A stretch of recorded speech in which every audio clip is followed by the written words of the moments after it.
Okay students, एक बार फिर मैं आपके सामने विनीत सर। आज मैं आपको क्वार्टाइल के बारे में, देख सकते हैं क्वार्टाइल के बारे में, मीडियन हम लोग पढ़ चुके हैं, मिसिंग फ्रीक्वेंसी हम लोग पढ़ चुके हैं। आज हम लोग क्वार्टाइल के बारे में पढ़ेंगे। क्वार्टर का मतलब होता है किसी भी चीज़ को 4 इक्वल पार्ट्स में डिवाइड करना। इट मीन्स जो एलिमेंट्स है, अगर मैं 4 पार्ट में इसको डिवाइड करूँ तो 1 2 3 4, पहला part, second part, third part, fourth part, ये आपका क्वार्टाइल हो जाएगा। अब जैसे कि मीडियन जो है 2 इक्वल पार्ट में डिवाइड करता है, इसीलिए आप ऑब्जर्वेशंस को 2 से डिवाइड करते हैं। क्वार्टाइल 4 इक्वल पार्ट में करेगा डिवाइड, तो इट्स मींस ऑब्जर्वेशन को आप कितने से डिवाइड करेंगे? 4 से डिवाइड करेंगे। क्लियर है? इट मींस यहाँ पे जितने n होंगे वो आपको डिवाइड किससे होंगे? 4 से। कब? जब आप पहला क्वार्टाइल निकालेंगे, फर्स्ट क्वार्टाइल। तो फर्स्ट क्वार्टाइल को हम लोग बोलते हैं Q1। क्या बोलते हैं? Q1। Q1 जब निकालना है first quartile n divide by 4। Second quartile निकालना है, Q2 निकालना है तो 2n by 4। 2n by 4, 2n by 4 it means इसको अगर इससे काट देते हैं तो आप इसको लिख सकते हैं n बाई 2, और n by 2 is equal to what? Median. n by 2 equal to what? Median. It means second quartile निकालने बोल रहा है, इट मींस आपको मीडियन निकालने बोल रहा है। क्लियर है ना? It means median value is equal to second quartile. Q2 is equal to median. Clear? Q3 निकालने बोलेगा आपको तो 3n by 4, 3n divide multiply कर देंगे, 4 से डिवाइड कर देंगे। और अगर आपको फोर्थ क्वार्टाइल निकालने बोल रहा है तो 4n बाई 4, 4 4 कट, n बचेगा, number of observation n। Clear? Again आपको ध्यान रखना है जितने ऑब्जर्वेशन है वही आपका लास्ट क्वार्टाइल है। ठीक है? इट मींस इसको निकालने का काम नहीं है। अगर 10 ऑब्जर्वेशन है तो वही आपका लास्ट क्वार्टाइल हो जाएगा, क्योंकि आपका total number of observation n is equal to Q4 होगा।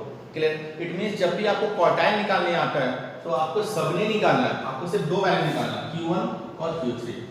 Q2 नहीं निकाल सकते, क्यों? क्योंकि मीडियन के बराबर है। Q4 नहीं निकालना है, क्यों? क्योंकि इक्वल टू n होता है। क्लियर है? समझ में आया? अगर एग्जाम में क्वार्टाइल निकालने बोला है Q1 और Q3, लोअर क्वार्टाइल Q1, अपर क्वार्टाइल Q3। क्लियर है? कोई डाउट? चलिए आगे बढ़ते हैं। कैसे निकलेगा अब हम लोग देखते हैं। सिर्फ समझाया मैंने आपको।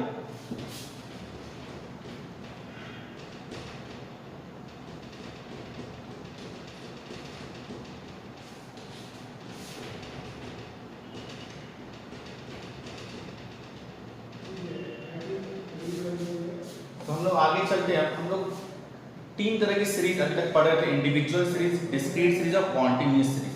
अब तीनों सीरीज में क्वार्टाइल कैसे निकलेगा हम लोग वो देखेंगे। सबसे पहले हम लोग इंडिविजुअल सीरीज के बारे में स्टडी करेंगे। इंडिविजुअल सीरीज, तो इंडिविजुअल सीरीज का मतलब जब ऑब्जर्वेशन, सिर्फ नंबर ऑफ ऑब्जर्वेशन आपको गिवन है उसको हम लोग इंडिविजुअल सीरीज बोलते हैं। तो कैसे निकलेगा? उसमें आपको 2 वैल्यू निकालना, Q1 और Q3। Q1 का फॉर्मूला है size of n plus 1 by 4 term. Clear? वही फॉर्मूला जो मीडियन का है, सिर्फ आपको 4 से डिवाइड करना है, n plus 1 by 4 टर्म। और अगर Q3 निकालना है, लोअर क्वार्टाइल, अपर क्वार्टाइल निकालना है, तो size of n plus 1 by 4 third term. ये ना होगा? क्लियर है? अब हम लोग मार्क्स लेके चलेंगे। मार्क्स एक एग्जाम्पल लेके चलते हैं, आपको और अच्छे से अंडरस्टैंड मैं करवा पाऊंगा। तो मार्क्स अगर लेंगे तो कुछ भी ले सकते हैं मार्क्स। मैं अपने मन से मार्क्स को ले लेता हूँ। 40, 60, 30, 20, 50, 25, 65, 1 2 3 4 5 6 7 नंबर लेके चलते हैं, ऑड में लेके चलते हैं, इवन का फिर हम लोग देखेंगे। अब ये मार्क्स गिवन होंगे तो सबसे पहला काम, अगर आपको क्वार्टाइल निकालना है इंडिविजुअल सीरीज में, ध्यान रखना इंडिविजुअल सीरीज में मार्क्स गिवन है, सबसे पहले अरेंज करना पड़ेगा असेंडिंग ऑर्डर में। असेंडिंग ऑर्डर मतलब बढ़ते हुए क्रम में। It means x ascending order इसका क्या होगा? सबसे छोटा 20, 25, 30, 40, 50, 60 एंड 65। ये ना आपको मार्क्स है। अब इसमें नंबर ऑफ ऑब्जर्वेशन कितने हैं 1 2 3 4 5 6 एंड 7। अब n की जगह आप 7 पुट कर सकते हैं। अगर q1 निकालना है आपको तो साइज ऑफ 7 प्लस 1 बाय 4 कर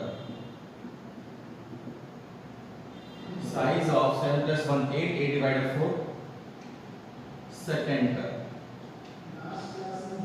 इट मींस q1 अगर देखेंगे और सेकेंड टर्म आपको निकालना है q1 में सेकेंड टर्म कौन है 25। It means 25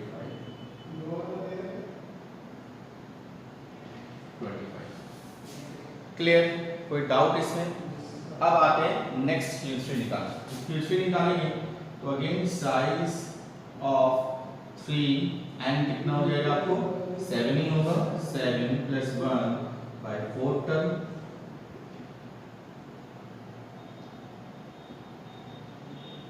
size of 7 plus 1 8 divided 4 2 6 term. तो 6 टर्म अगर निकालेंगे इससे तो 6 टर्म यहाँ पे कौन है 60 है ना, तो आपका q3 का वैल्यू कितना हो जाएगा 60। कोई डाउट नहीं? इजी था। इजी इसीलिए था ज़्यादा क्योंकि जो n था वो 7 था, ऑड नंबर में एक ऐड करेंगे तो इवन बन जाएगा और वैल्यू होल नंबर में आएगा। बट ऐसा हमेशा ज़रूरी नहीं होता। क्यों? क्योंकि हो सकता है नंबर ऑफ ऑब्जर्वेशन इवन हो 8 हो 10 हो, उस केस में अगर 1 इसमें ऐड करेंगे तो वो ऑड हो जाएगा और उसका वैल्यू पॉइंट में आएगा।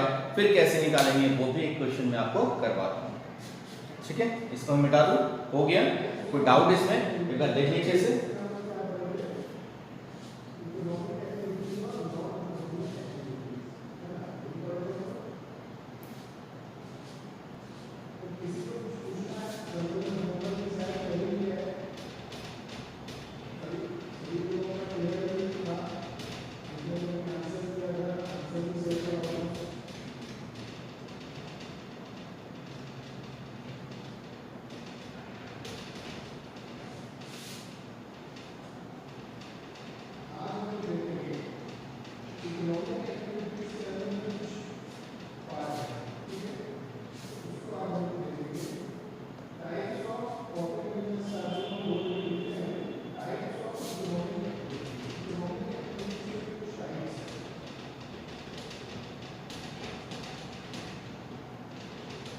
आगे हम लोग कुछ और नंबर लेते हैं, एक और क्वेश्चन करते हैं।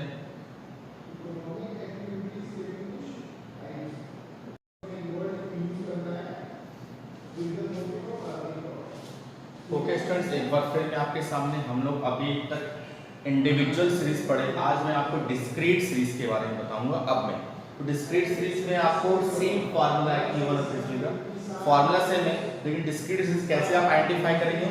जब मार्क्स के साथ फ्रीक्वेंसी दिया होगा, मार्क्स और फ्रीक्वेंसी वो डिस्क्रीट सीरीज होगा और आपको यही फार्मूला यूज करना है। सिर्फ बनाने का ढंग थोड़ा सा चेंज हो जाएगा, ये आपको समझना पड़ेगा। तो अगर q1 और q3 निकालना है तो सबसे पहले आपको निकालना पड़ेगा CF।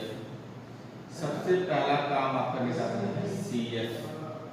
CF मतलब क्यूमुलेटिव फ्रीक्वेंसी, फ्रीक्वेंसी को एक-एक करके ऐड करेंगे।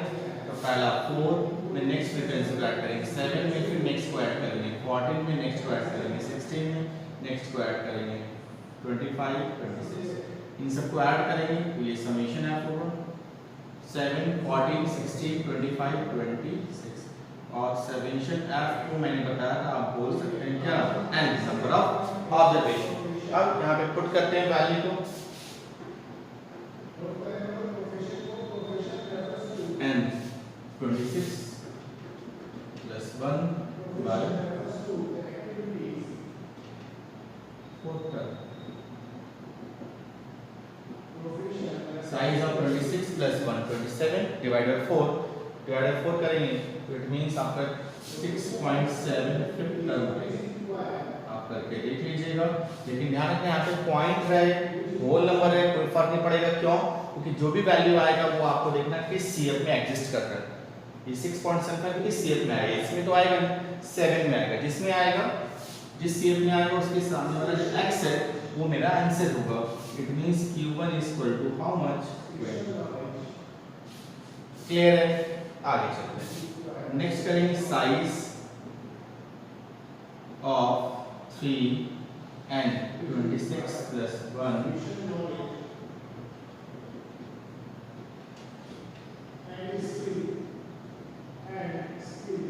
size of 3 26 plus 1 27 divided by 4 6.75 ये आएगा, लेकिन इसको 3 से मल्टीप्लाई करेंगे तो ये आ जाएगा 20.25 करके देख लीजिएगा 20.50। अब ये वैल्यू देखेंगे किस शेप में आएगा, 16 में नहीं आएगा, 25 में आएगा ना, इसमें आएगा इसके सामने वाला जो x होगा वो मेरा ये x है, आंसर होगा तो q3 कितना हो जाएगा 50।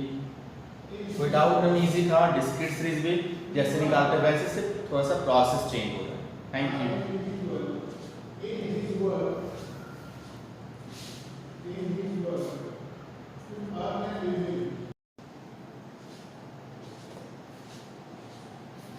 ओके स्टूडेंट्स, हम लोग एक बार फिर हम लोग individual series, discrete series, quartile में ऑलरेडी पढ़ चुके हैं।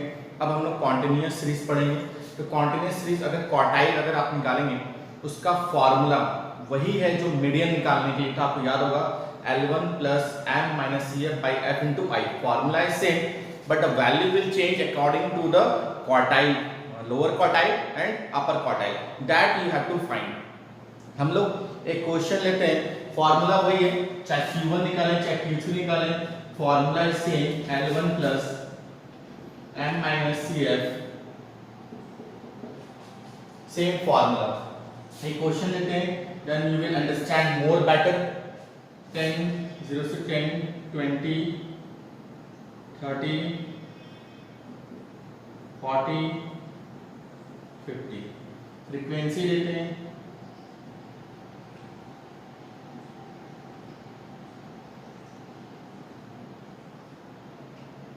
फ्रीक्वेंसी। अब इस चीज को हम लोग एस्टिमेट करते हैं कैसे आपका निकलेगा, ठीक है।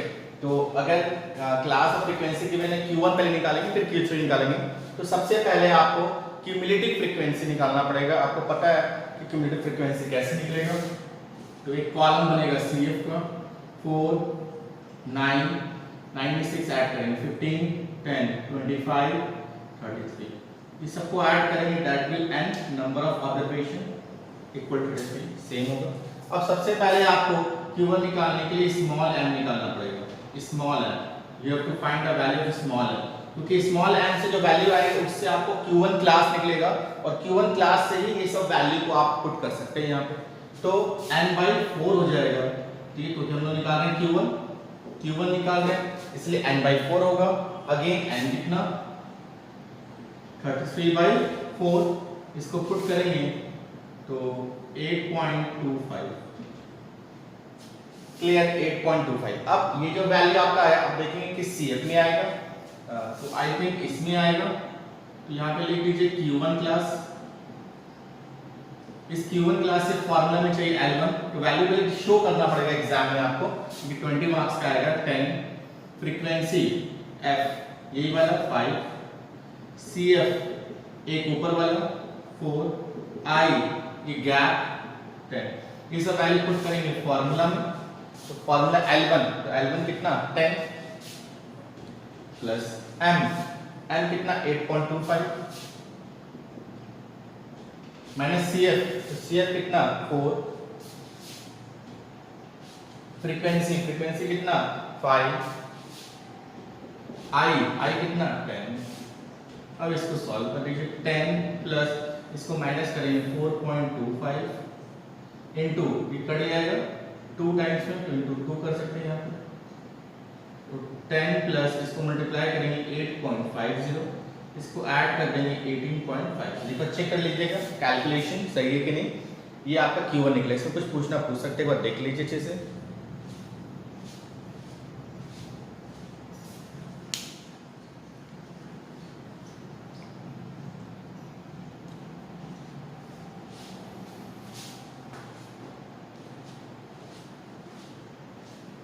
तो Q1 निकालने का हम Q3 निकालेंगे, तो अब मैं इसको मिटा रहा हूं।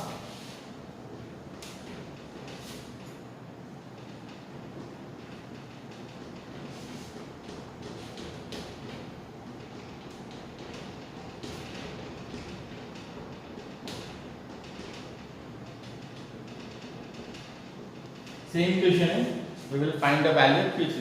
तो Q3 निकालेंगे तो अगेन फार्मूला इज सेम, तो यहाँ पे Q3 हो जाएगा, same formula, no changes in the formula will be there, but the value of m, क्योंकि आपको पहले स्मॉल m निकालना पड़ेगा, तो वो हो जाएगा 3n/4, यही वैल्यू चेंज होगा, ठीक है। तो 3n/4 इंटू 3 इंटू 33, n का वैल्यू 33/4 हो जाएगा, 3 इंटू इसको इससे डिवाइड कीजिए 8.25 आया था, हो जाएगा 24.7। क्लियर। अब ये वैल्यू देखेंगे किस CF में आएगा गेन, तो आएगा किसमें, इस क्लास में आएगा, इसमें आएगा, तो ये आपका Q3 क्लास। इससे क्या क्या चाहिए, L1 30, फ्रीक्वेंसी इस क्लास का फ्रीक्वेंसी 10, CF एक ऊपर वाला 15, I तो गैप है जो 10 ही है। अब इसका वैल्यू पुट कर दीजिए फॉर्मूला, तो L1 कितना 30, M आप यहाँ पे निकालें 24.75 माइनस CF 15, फ्रीक्वेंसी 10 इंटू 10, फिर 10 कट डायरेक्टली 30 प्लस इसको माइनस करेंगे इससे तो 9.75 और इसको पुट करेंगे 39.75, ये Q3 आ गया। तो मैं इजी है, कुछ डाउट है तो आप मुझसे व्हाट्सएप से पूछ सकते हैं। Thank you.